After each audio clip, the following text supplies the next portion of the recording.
morning, Linux people, hackers, and other interested parties. I'm Kelly Nielsen. I originally developed this talk on Kernel Hacking 101 on behalf of the Linux Foundation to present at the Grace Hopper Celebrations Open Source Day last fall. And I figured you folks at SCaLE would be interested, and the powers that be at SCaLE agreed, and so here we are. First of all, there's my blog. If you would like to give me some hits, that's fine with me. What you're probably really interested in is my GitHub, the GitHub repo for this talk. The slides are there, and that Addy will be put up again at the end of the talk. But if you want to follow along with the slides, feel free to grab them now. Before I get into my talk, I'd like to give a plug to the organization that helped me get started, and is here to help some other folks get started. It started out as the GNOME Outreach Program for Women, and it's recently changed hands. It's now known as Outreachy, and the application period is open right now. It ends in, I guess, about a month. And so there's still plenty of time for, I'm not sure how many organizations are participating this time around. The Kernel definitely is again. I don't know what other organizations, but in the past there's been Debian, there's been the Zen Project. And if you know anyone who qualifies and could use the opportunity, please spread the word. Okay, now we're here to talk about the process of contributing to not just the kernel, but just about any open source project, especially any large project out there. They're all actually pretty similar. And the main thing to know about them is it is an ongoing process. It's a cycle. Once you get started, it'll pull you in. You get started with some small project, some small aspect of it. Make your contribution, go around a few iterations to get that contribution the way that you and the rest of the community like it, and then get on with another contribution. It's tempting to think, especially if you're just coming into it, that you just go and you create something and then you're done, but you're not really. It pulls you in and you become part of the entire process. And the steps of the cycle go basically like this. Say you're dropping in at, you've already gotten yourself on the on-ramp. So what you do is you code your changes to whatever aspect that you're working on. You send in your patch, however you do that. With the kernel, you use a mailing list. Some other projects that use Bugzilla, you will paste the patch into the Bugzilla page. You wait and you gather feedback. You hear from the community members and testers and users what they like, what they don't like, what's broken. And then you incorporate that feedback, and you send it out again, and you keep iterating. Forever, perhaps. So, to get on the on-ramp, the first thing you have to do, find a contribution. Now, for me, this was pretty easy, because when I wanted to get involved in the outreach program for women, there was a list of available contributions, and I applied, and then the team from GNOME and from the kernel chose a project for me and assigned me a mentor. So this formal program made it pretty easy. If you may not have that opportunity, in that case you can do what I did pretty much informally. You can get started by, there's stored communications out there. I'll go over shortly what a lot of those are. There are mailing lists. There are it's kind of different for every project, but you can find them very easily. There'll be a main page for the project where you can go. Mailing lists are probably the main ones. You can talk to people on IRC. Get some experience. After you've done it a few times, you start learning what's available out there, what you do want to work on, what you don't want to work on, who needs help, who's there to help you. And again, just ask people. Get on IRC. Fire off some emails. Don't be afraid to approach people and say, hey, I want to get started. Do you have any pointers? Do you have anything that I can help make your day a little bit easier with? Something that you don't need a whole lot of knowledge for, but you need a pair of willing hands. Are there any small projects where I can just get started? Anything that's been sitting on the back burner for somebody who has the time, but isn't ready for the big projects that everyone else is absorbed in? So once you find that first little project that's going to be your foot in the door, make your changes. package them up, get them ready to send off, and just send them off and wait for your feedback. What does the feedback look like when it comes to you? Well, hopefully it'll be nice. Hopefully it'll be intelligible. What it's going to look like is, first of all, results of your tests. Somebody will take the patch that you submitted, apply it to their code base, and give you the output messages. Tell you what happened. So it's hard feedback. You'll also probably get some loving soul out there who's willing to take you under their wing, especially in the beginning, and say, if I were you, I would try this to test your changes. I would go about it in this way. If you test this, if you change this, you might also want to change over here. So someone out there will likely give you that, lend you a helping hand. Another thing they might want to do with you is help you plan a roadmap. Not just give you feedback on what you've already done, but as in the beginning, as you continue, point you in a direction. And finally, there'll be a lot of people come along with just general suggestions. And most of these are actually pretty positive. You know, if you have enjoyed working on this, you might actually enjoy also looking at this, which is closely related. And you can get your name on that. So all of these, there's many kinds of conversations that you can have with the community at large and with the people that you bond with as workmates, co-workers, mentors that can help you. Then you incorporate your changes, usually by writing code and commit messages. Put your feedback in. It might happen that your contribution isn't needed. It does happen, or that the community at large, the gatekeepers, don't like what you've done. If that's possible, if that happens, don't feel bad. Dive in again. In fact, that attempt might be what opens up communications and opens up the path for you to find the contribution that is right for you. So don't be shy. Get in there and do it. Even if it's a little rough, it can at least get you in the door. And then incorporate that feedback, improve your work, send it out again, and over and over. Now you're on the on-ramp, you've gotten in, you're on the cycle, and you're now a contributor. Pat yourself on the back.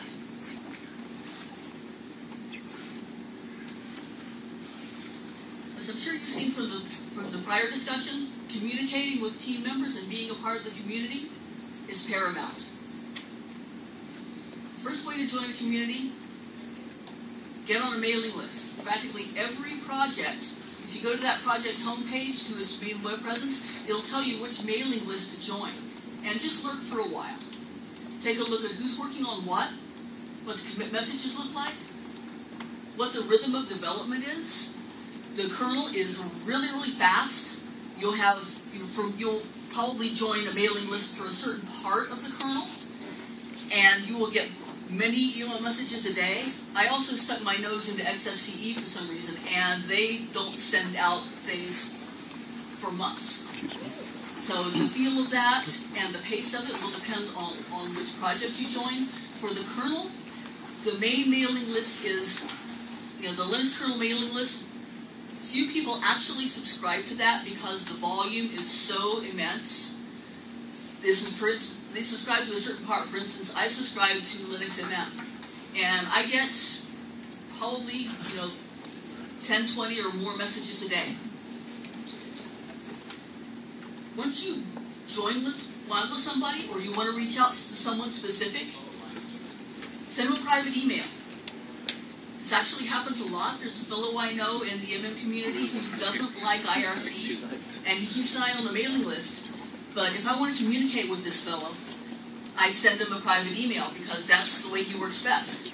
So it's a matter of personal preference. It's a channel that's used quite a bit.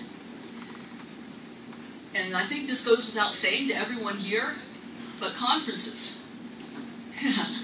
The hallway track. Also, there are certain conferences where, for instance, there's,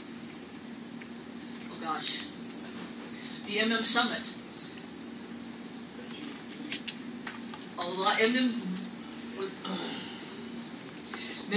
Kernel memory management developers got together from all over the world and just sat in. I was there last year. It just happened. It kind of conflicted with this conference this year. That's why I wasn't there. I was here, but they all got together. The face-to-face thing, which has so much higher bandwidth than any of these other text-based methods of communication, and talked for several days about what was working in memory management, what was not. This was a formal, what they wanted to do and why, where it should go next. This was a formal arrangement. We have plenty of informal arrangements with the hallway track. Absolutely partake of that. Shake somebody's hand on the way out and tell them how wonderful they are and how excellent their code is and how much you want to work with them. And the best formal archive of material for the kernel itself is a publication called Linux Weekly News. And the contact for this is, there's a resource list at the end of the slides, and it's in there. It's called, but you can Google Linux Weekly News. There's a small fee to subscribe to get, the past several months worth of articles right when they're published. But the older articles are available for free. It goes in depth into the kernel and its workings, and various things involved with Linux. You can read that. You can reach out to some of the people that are mentioned there. So, store communications, definitely take advantage of this one. Definitely be familiar with it. As with a lot of projects, a lot of communication happens over IRC. Is everyone here familiar with it? A lot of people? Okay, I'll just go over it briefly. It looks like, if you've used, I'm probably the only person here on Facebook, so never mind. Just to tell you real quickly, don't use a web client.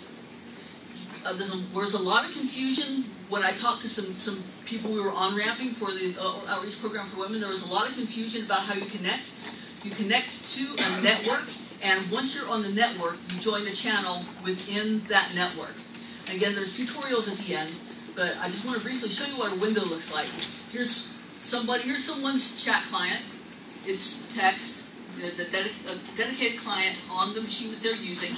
It's like they've got 3 windows open, and I can't quite see well enough to see just exactly. It looks like they're connected to 2 different channels, and that might be in their local information in the bottom.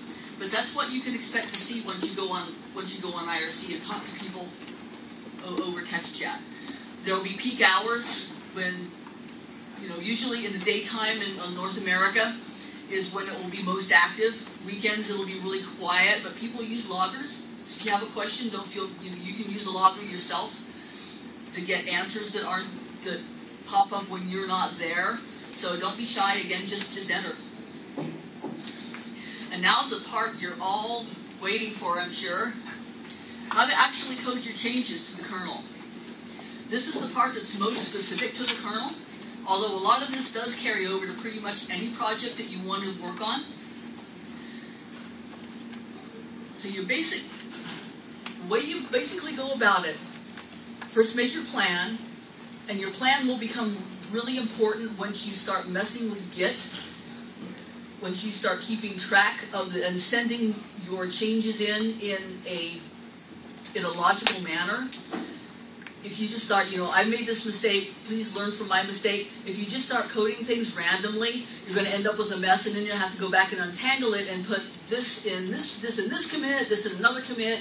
So it's better, if you can, to the degree that you can, to have your changes mapped out in your mind or in a document somewhere, so that you can go about them in a logical manner and keep everything organized.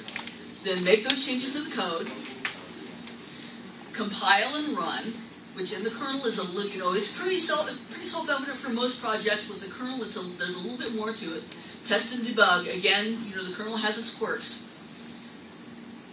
So now you plan out your changes. You might know which changes you're going to make once you open up the sources and start looking.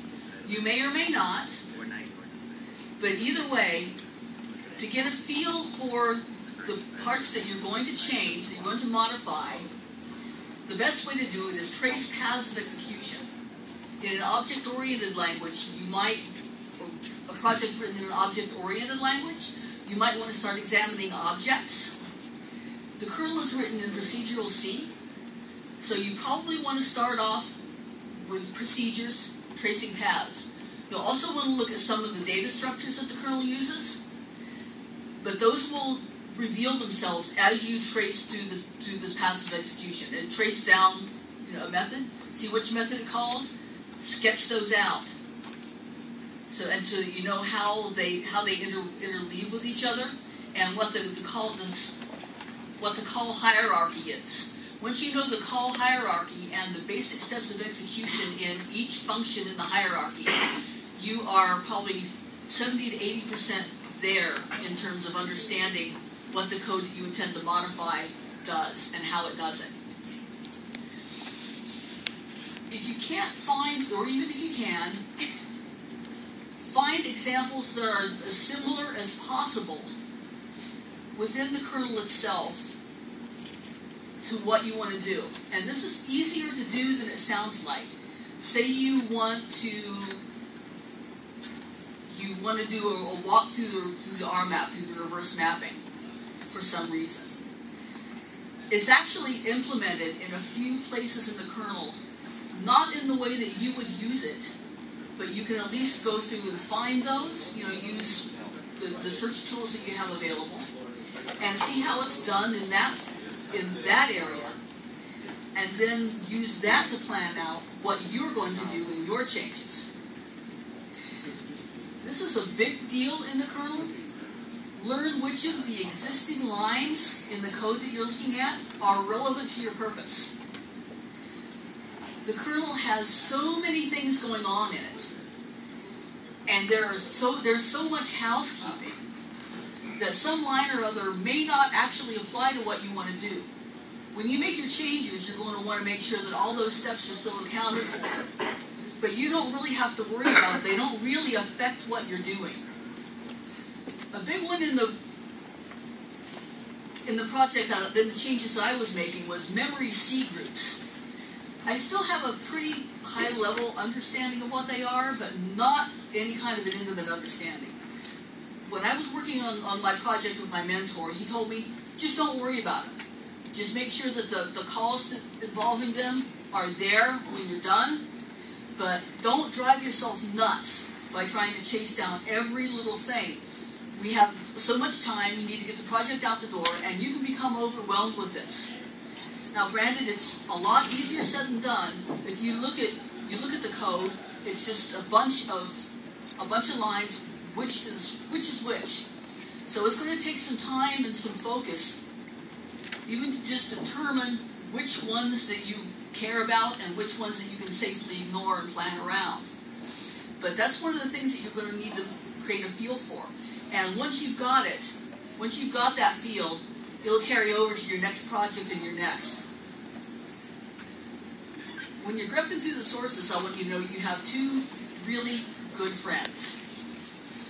Your friend that you probably already know is grep. Who's familiar with grep? Everybody, okay, we'll talk about that. The other one that is specific to the kernel is the Linux cross-reference at freeelectrons.org, I believe it is. Again, there's a URL at the end, but it's essentially a web-based grep. You bring up the page, it's got an identifier search, a free text search, and simple browsing of the kernel sources. I tend to fill up I fill up several windows with grep results. They spill over here, and it works a little bit differently than grep. You can click your way through it. It's formatted in a way that might be a little bit easier to see than grep results are. So take a look at it, decide if you like it. It's my friend, maybe it'll be your friend. Now the part that's pretty self-evident, hack your code in C. Kernel coding style. kernel coding style is really important to kernel developers. It's available. I can't remember the name of the document, but it's in.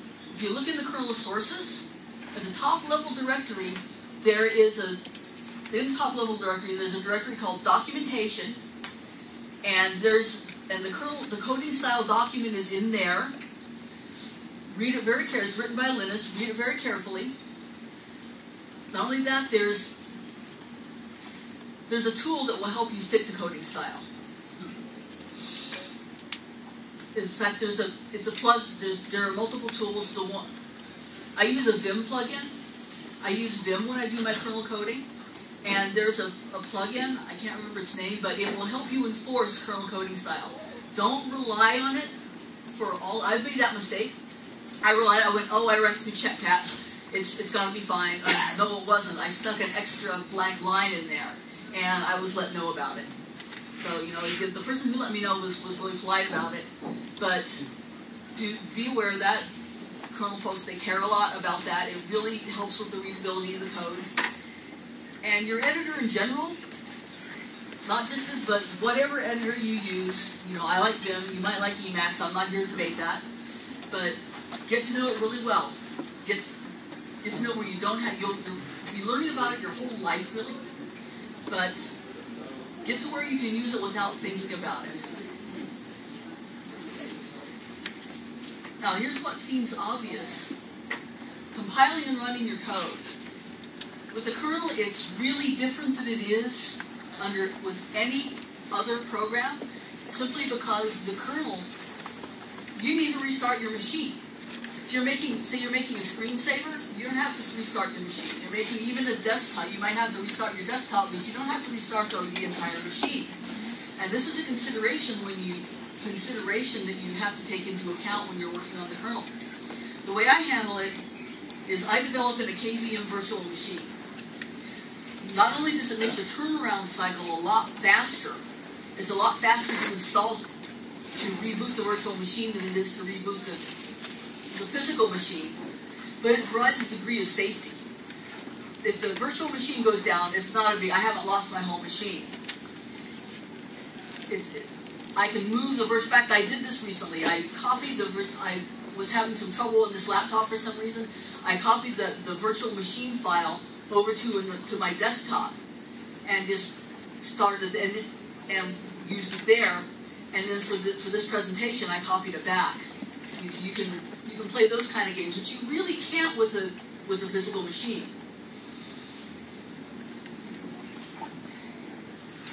In whatever setup that you use, create several versions of your kernel. A good thing to do so that you don't blow things up. The same thing you would do on a physical machine is to keep a known working kernel somewhere. Compile one off of your master branch that you know is working well. Give it a special name so that your bootloader doesn't override it. And then when things blow up, which if you're working on the kernel, believe me, they will, you can just boot into that kernel and make your changes. And also, you are going to want to generate some tests. If you make any sizable feature change, the folks out there in the community are going to want to know what the advantages are. How does it run? They're going to want numbers. How many calls to a certain subroutine does it make under the old way versus how under your changes? How much faster does it run? So keep another kernel that you use that's as close as possible to what you're working on, but yet doesn't incorporate your changes, and keep that to run tests against. So you're going to want to have at least 3 versions at all times, in your bootloader: your safe version, your test version, and your working version. For testing and debugging, again, in the kernel, this is, because of the nature of it, it's different than practically any other piece of software you might want to work on. There was a talk last night, I'm sure it was excellent. I was still on my way here, so I didn't get to see it, about kernel debugging techniques. What my mentor recommended to me was a whole crap ton of print K statements, of output statements of the log. It's tried and true, time-honored, works well. Everybody knows how to do it. So litter your code with them, and then rep for them, and take them out when you're ready to make the patch. Where the output shows up is in a file called, under Verilog, called kern.log. I want to mention something is when you put these, keep in mind where you're putting them, and when you put them in the code, stop and think about how many times they're going to be called. The reason I tell you this is that one time I had that file, kern.log, explode to 25 gigabytes. The reason I did that was I put about 3 or 4 print Ks in a, I was doing a walk of all of the page tables in the system, so all of the virtual memory for every process in the system. This subroutine that I put these in got called several million times for each run of what I was working on. And I did this several times, and suddenly I've got 75 gigabytes of main disk space allotted to this virtual machine. It was all gone. Where did it go? I hadn't put anything on there. Oh no! I had to play some games to get it out of there because I had packed my little fake hard drive so full that I couldn't get in there making changes.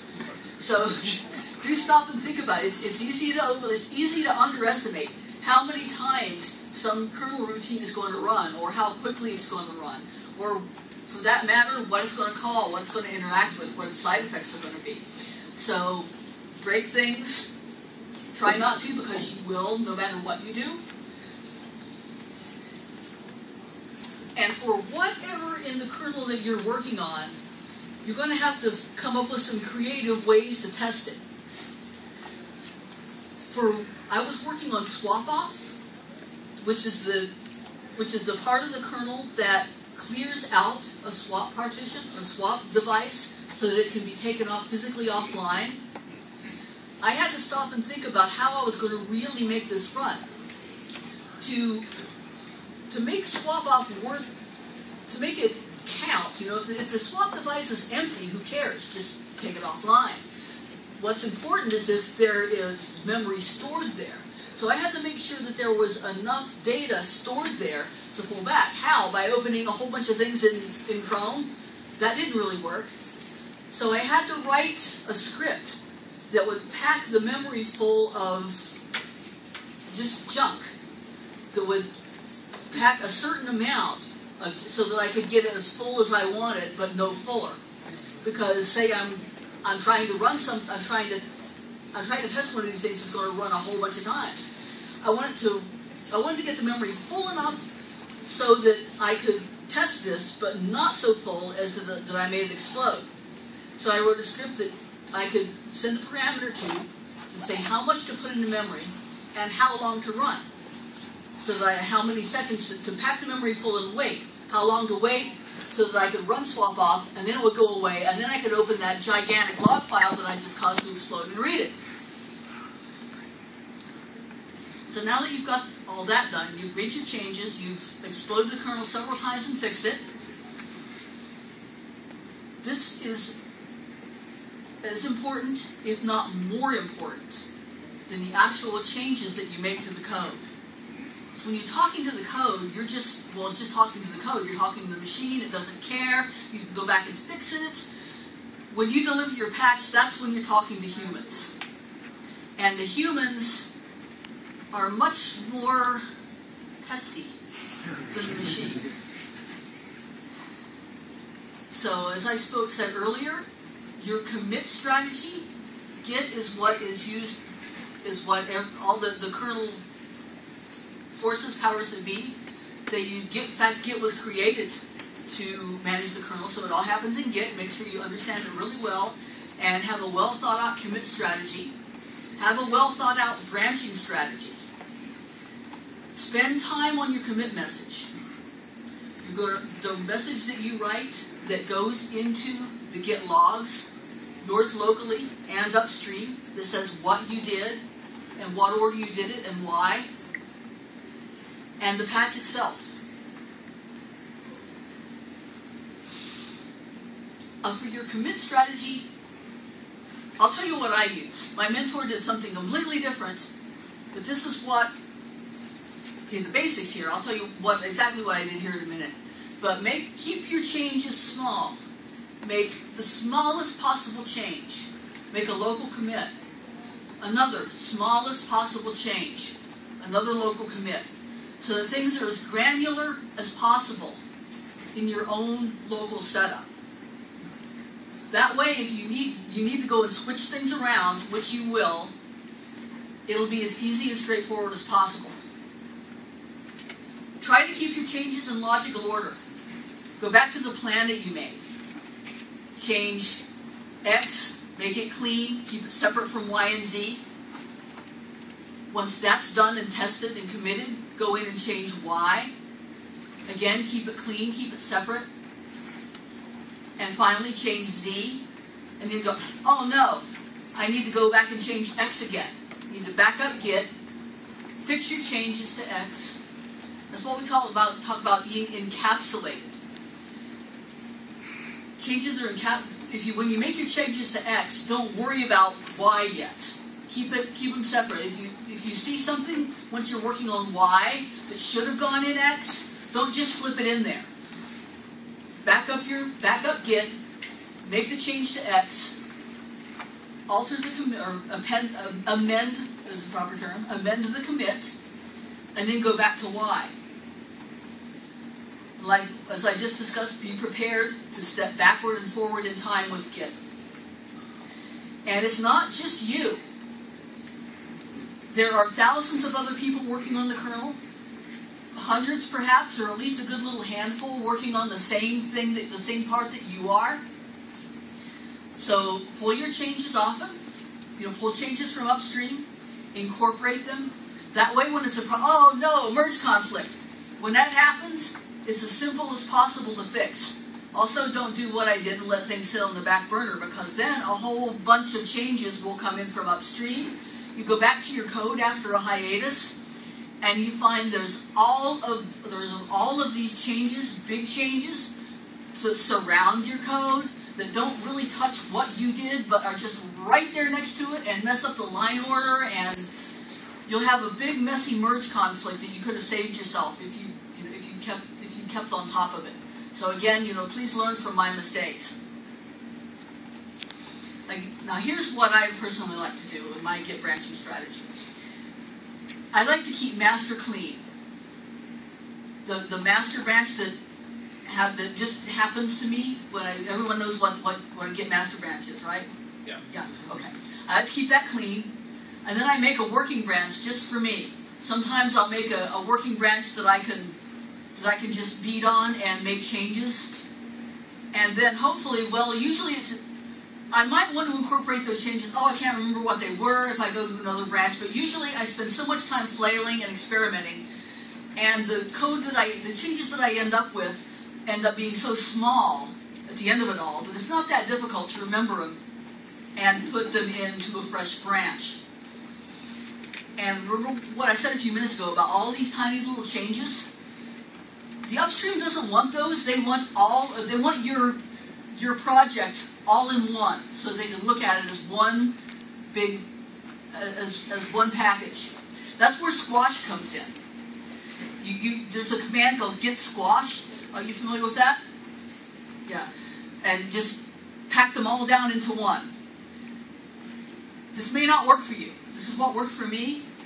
My mentor that I worked with said that he does not maintain branches. It's just too much of a headache for him. He just makes his changes to master and then incorporates them and sends them off. And I guess, I haven't talked to him that extensively about it. Maybe he throws things away. Maybe he's just so knowledgeable and so experienced that he doesn't really need to worry about it. That's certainly not me. But you experiment, do what works for you. Your commit message. You get the code written, you're only half done. You may not even be half done. Work as hard on that commit message, especially if it's for any kind of sizable change, as you do on writing the code. Again, now you're talking to humans. Not only are you talking to humans, but you're talking to yourself down the road. I'm sure you've all heard that story. Who's the idiot that... Oh, it's me. Yeah, this is what presents... It not only presents your code to the kernel community, or the sub-portion of the kernel code community, but it sells it to them. Say you're working on a project that's your idea, or yours and one other person's idea, and you want to get a critical mass of the people on your mailing list or in your community on board, you need to sell it to them. You need to let them know why it's good, what can be expected, put those numbers in there. How much faster does it run? What were exactly the test conditions that you ran your changes under to generate those numbers? What conditions have you tested for? What were you not able to test for because you lacked the equipment? Put it all in there. Put all of your changes. Keep track of all the changes that you made. A lot of it will be a lot of it will happen automatically for you. It will be in your commit messages. You can take advantage of those when you squash. You can keep them and reformat what you already have. But this, consider yourself to be writing a term paper at this point. Look at existing examples to get an idea of how big your message should be, what it should entail, and how it should read, what should be the feel and style. Again, this is where you want to go to your mailing list that you've been a part of. When I first started doing it for my project, I looked back through Linux MM. I looked at some large commits, some small commits, some incremental commits to see what kind of messages were there. Also, when I was an intern as part of the outreach program for women, I communicated with the mentors a lot about this. They told me how to word my commit messages. They provided me examples. You want to get as much information in as small a space as possible. Think Edward Tufte here. It's not a graph, although you might have some parts that you might have some parts that are graph-like, but you're helping your reader assemble a picture of the data of how your changes affect the kernel code base and how they affect the kernel's behavior. You're going to want to create a picture in the reader's mind. So do that by being a natural language guru, not just a coding language guru. This is a specific thing that I learned when I was an intern. Use imperative language. In whatever you put in your commit message, tell the kernel how to improve. Don't word your commit message as function X was changed to read such and such. Say, change function X to do A, B, and C. You're talking to, although you're really talking to human beings. Pretend like you're talking to the kernel, because it's what's got to listen to you and obey. And other people, they're just kind of watching out. They're kind of watching out for the kernel. They're kind of babysitting it, which is why they read it, to make sure that the kernel behaves. The patch, I'm not going to go into, I'll go through this fairly quickly because there are already some excellent sources up there. Greg Crow-Hartman has a video on how to create your first kernel patch at linuxnewbies.org. If you look at the OPW tutorial, I have to look at it every time. So I'm not going to embarrass myself by trying to pull it up to memory. I'm just going to tell you to go look where I look when I do it. But there's a way to tie this check patch, this Perl script in. Let it help you. Again, don't rely on it, but let it help you. There's a git command that you git format patch with a bunch of switches that will actually generate the patch text for you. When you mail it off, CC everyone who ever touched the code, even if it goes back years. Anyone who's been a part of it, who you've been working with, anybody who made changes to who wrote it originally and then left for greener pastures ages ago, use git log to find these people. Run git log and grep the output for the name of the file that you changed, or the name of someone that you know was involved, and to see what other names pop up. So you'll end up with a list maybe of a dozen different names that you sent it to. Your own mailing list, yourself. Send it to yourself. This is a great tip. Send it to yourself first. For just general, the first message you send off, send it to an alternate email address that you maintain. Take a look at it, make sure that everything happens right, and then send it to the herd.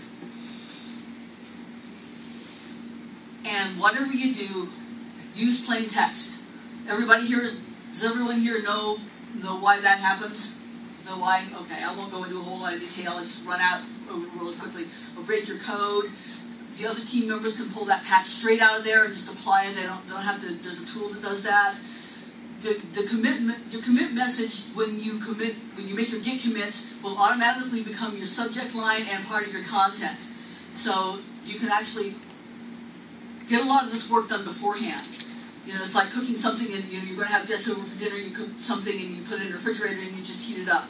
So there's an element of that, which is why you need to be thinking about it from the beginning. And don't use Gmail. It's easier to, you think that you can fool Gmail by telling it to use text only. It won't listen. It doesn't like you. So just it will lie to you. Just don't do it. Now, got all that written? Get your feedback. Make your changes. Do it all over again. Make those fixes. Do it again. Do that 6 or 7 times. Let somebody go, oh, while you're in here making these changes, why don't you go over here and do this? Make those changes. And keep going and going and going forever. Happy hacking, people.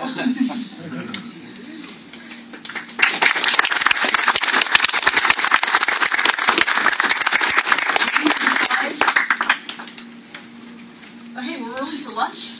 Everybody, if there are any questions, if there aren't any questions, feel free to get in line. If there are questions, feel free. Do you go to UCR? Another question. Do you go to UCR line? Put in print can change timing. Yes, it can. I had that trying to find a bug with print In which case you end up with a Heisen bug, yes.